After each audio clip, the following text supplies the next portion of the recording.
Hey guys, welcome to our new episode. Today I'm gonna be talking about 7 best tips to answer a table in the IELTS listening test. I'll be explaining you in 2 languages, both in Uzbek and in English, so that you guys can understand it more clearly, alright? Sounds good, right? Okay, without further ado, let's jump into this. First, let me show you how the actual table looks like in the IELTS listening. So that's one of the examples. There are many of these kind of tables, but this is one of the examples. And when you Uzbek. Xo'sh, IELTS listeningdagi tablelarning bir misoli mana shunaqa bo'ladi. Bunaqalardan bir nechta bor. Bu bir misol. Mana shunaqa ko'rinishdagi tablelarga savollar bo'ladi va shularga javob berishimiz kerak bo'ladi. Well, I'll try to keep it short, simple, but interesting, okay? Let's move on. First, before you listen, what you gotta do, you gotta understand the table and the questions. You know, when you move to the next part of the questions, you usually have 20 or 30 seconds to look at the questions you have, right? And you know, these 20 or 30 seconds, you know, are very important time that you have, and you should spend it very wisely, okay? Very important. Well, now why you should spend it wisely, why you should spend it to understand the question, to look at the questions and understand them.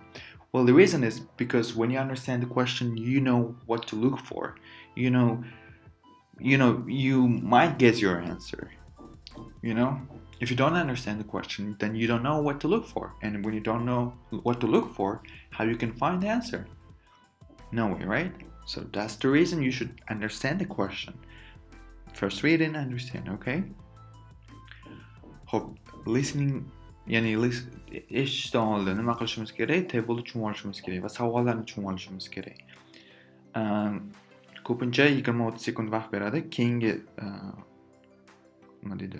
Savollarga o'tgan vaqtda, to'g'rimi? O'sha vaqtda o'sha 20-30 sekund juda ham muhim vaqt bo'ladi-da.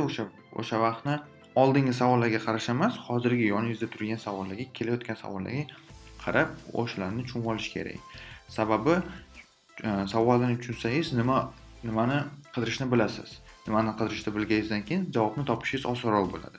Agar savolni tushunmasangiz, nimani qidirishni bilmaysiz. Nimani qidirishni bilmaganingizdan keyin javobni topa olmaysiz. Вот.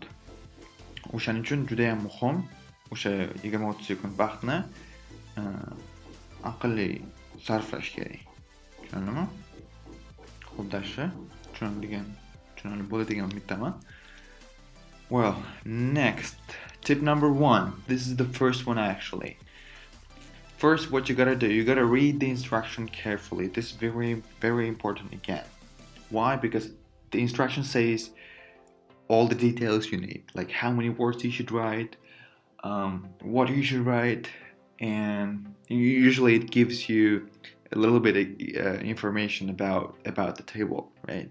This is a very important thing. The instruction is what the examiner wants from you. One.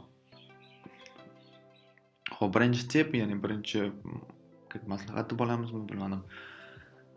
Bu instruksiyalarni ehtiyotkorlik bilan o'qib olish. Ya'ni tushunib olish kerak instruksiyani, sababi instruksiyada o'sha ekzaminator deylik, ekzaminator nimani sizdan nimani xohlayotgani yozilgan bo'ladi. Ya'ni misol uchun bitta so'zdan ko'p yozmang, ikkita so'zdan ko'p yozmang, uchta so'zdan ko'p yozmang deyishi mumkin yoki bu tableni pastdagi so'zlarni olib to'ldiring deyishi mumkin yoki umuman nima qilishingizni aytib beradi. Buni bilish juda ham muhim. Tushundingmi? That was tip number 1. Now let's move to the tip number 2. Tip number 2, you gotta read and understand the question. I mentioned it before, but again, I'm repeating again. Read and understand the question. This is very important. That's why I'm repeating again and again. Alright? If you understand the question, it means you've already found 50% of the answer. Xo'sh, ikkinchi tip bu boya aytganimdek savollarni o'qiymiz va tushunib olishga harakat qilamiz, tushunishimiz kerak. Sababi savolni tushunsak, bu degani biza 50% javobni o'zi topdik degani. Tushunyapsizmi? Chunki siz nima qidirishni bilasiz, nimani eshitishni bilasiz. O'shaning uchun o'zi deyarli javobni topdingiz degani. Bitta qolgan ish eshitib o'sha javobni yozib qo'yish. Tushundingmi? O'shaning uchun обязательно birinchi savolni o'qib, uni tushunib olishimiz kerak. Bitta bonus deb aytaveraman o'sha mana shu yerda.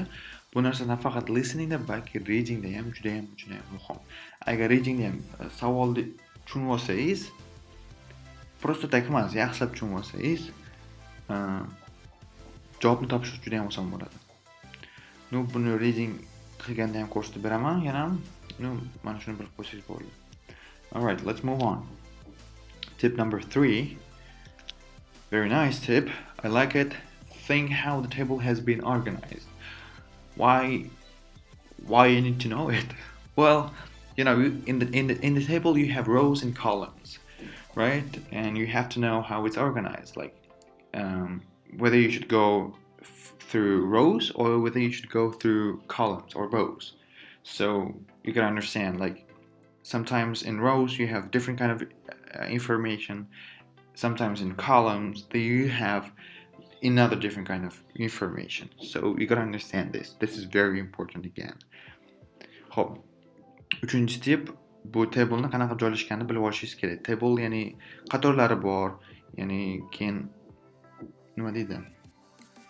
Qisqasi qatorlari bor, qatorlarda nimalar joylashgan o'shani bilib olishingiz kerak. Misol uchun, birinchi qatorda disadvantage, nimadir yomon taraflarini aytish mumkin. Ikkinchi tarafda advantages aytish mumkin. Bu misol. O'shani bilib olsangiz, nimani eshitmoqchi, nima kerakligini bilib olasiz. Nima kerakligini bilib eshitsangiz, eshitmoqchi bo'lgan, ya'ni sizga kerakli bo'lgan narsani bemalol topa olasiz. Tushunarli? Xo'p. Davom etamiz. 4-si. Guess what type of answer the question might demand. Well, sometimes some students they leave the answer blank if they cannot find the answer. But before that, before answering the question, you can guess what type of answer you need. Like you can guess like if the answer is noun, verb, adjective, or you can guess if the answer is number, name, date, or time, or whatever. Okay? So make a guess. Don't leave it blank. And after moving next question, don't leave it blank before answering this question. Make a guess, okay? Like whether you need a noun, verb, adjective, or a number, name, date, okay? Well, 4-chi tip, sizga qanaqa javob kerak bo'lishi mumkin? O'shani taxmin qilamiz. Ya'ni sizga noun kerakmi, verb kerakmi, adjective kerakmi yoki boshqasimi, o'shani bilib olishimiz kerak. Keyingisi raqam yozishingiz kerakmi yoki ism yozishingiz kerakmi yoki qanaqadir sana yozish kerakmi, vaqt yozish kerakmi yoki boshqa narsani, uni ham bilib olishimiz kerak. Tushunarli? Bu eshitayotgan vaqtingiz javobni to'g'riroq topishingizga yordam beradi. Ya'ni aniqroq topishingizga. Tushunarli? Xo'p, davom etamiz. 5-si. 5th. Look for some grammar like articles, prepositions, adjectives, and adverb, because they also help you. What I mean is, for example, if you find an article in front of the possible answer, right? Then it means your answer usually is a noun, right? If you have an article A or N, so your answer is a noun in a singular form. Or let's say you have an adjective. Like after adjective, you usually have noun again. Or you have a noun, and before a noun, there is a blank space, and you have to put the answer.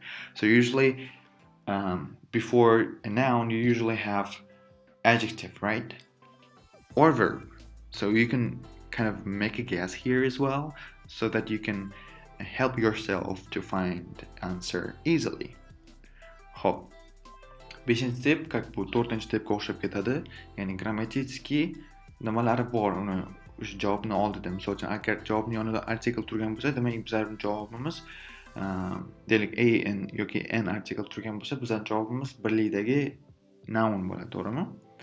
Agar noun turgan bo'lib, qanaqadir noundan oldidan qanaqadir joy tashab ketib, keyin undan keyin oldin ham artikel bo'lsa, demak bizga adjective kerak bo'ladi.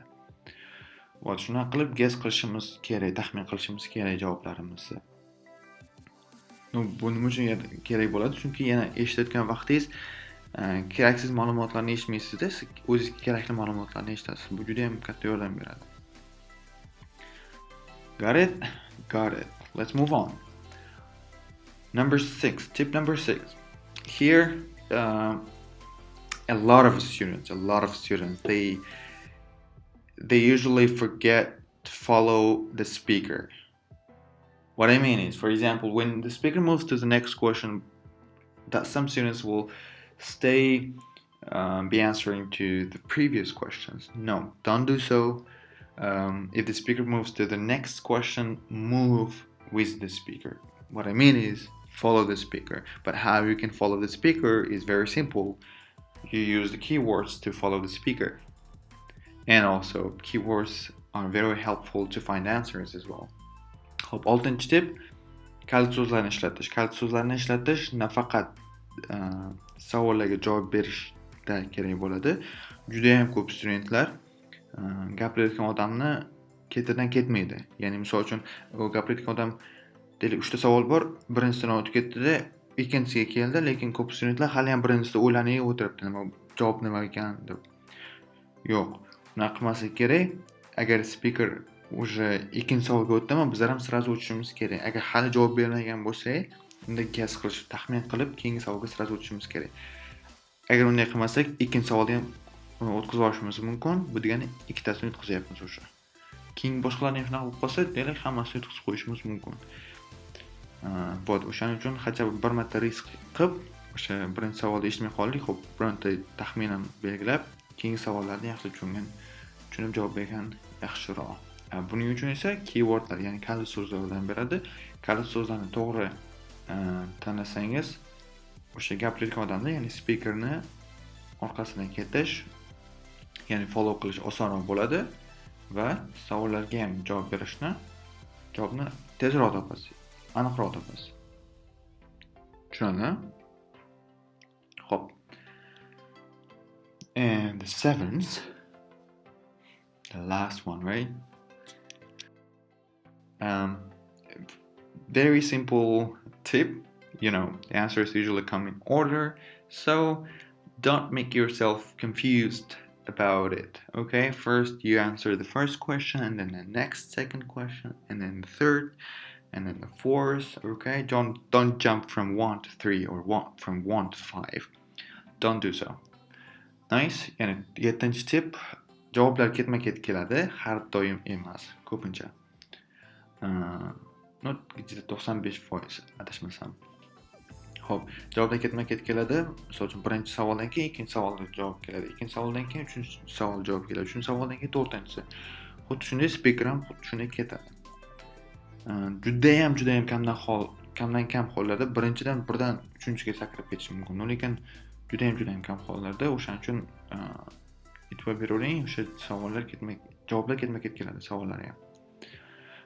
And finally, I have a bonus tip for you guys, and I hope you'll love it. Hope menda bonus tip bor sizlar uchun va o'ylaymanki sizlarga yoqadi. Давай shuni ko'ramiz. Bonus tip. So here we go. Be careful if you hear words like but or however, or there's some other words like actually or in fact.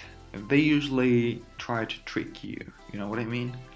And when you hear these words, be careful be ready to change your answer, okay? Well, that was the bonus tip. Hop. Bonus tip, bu tricky words, ya'ni aldovchi so'zlardan nima deydi? Careful bo'ling, ehtiyotkor bo'ling. Sababi, misol uchun but, however, ya'ni lekin deb gapini o'zgartirib yuborishi mumkin. Ma'no nima deydi? O'zini javobini o'zgartirib yuborishi mumkin. O'shaning uchun tayyor turing. Ko'p studentlar javob eshitgandan sразу yozadi-da, oxirigacha eshitmaydi. Bu yerda lekin gapirayotgan odam battab javobini o'zgartirib qo'ygan bo'lishi mumkin. O'shaning uchun javobni yozamiz mayli birinchi aytgan javobini. Lekin dальше davom ettirishimiz kerak eshitishni, chunki keyin o'zgartirib yuborishi mumkin. Tushunarli? Bu esa bizning bonus tipimiz edi. Sizlarga yoqtirgan umiddaman bu video. Xo'sh, savollaringiz bo'lsa bemalol Telegramdan yoki Instagram orqali xabar qoldirishingiz mumkin. Qo'ldan kelgancha yordam beraman, javob beraman. Well, that's the end of our video tutorial. Hope you like it. And if you have any questions, please let me know on Telegram or on Instagram. Doesn't matter, you can just text me. Okay, I'll try to answer your questions. Well, now, thank you for watching, and I'll see you in the next video. Bye-bye.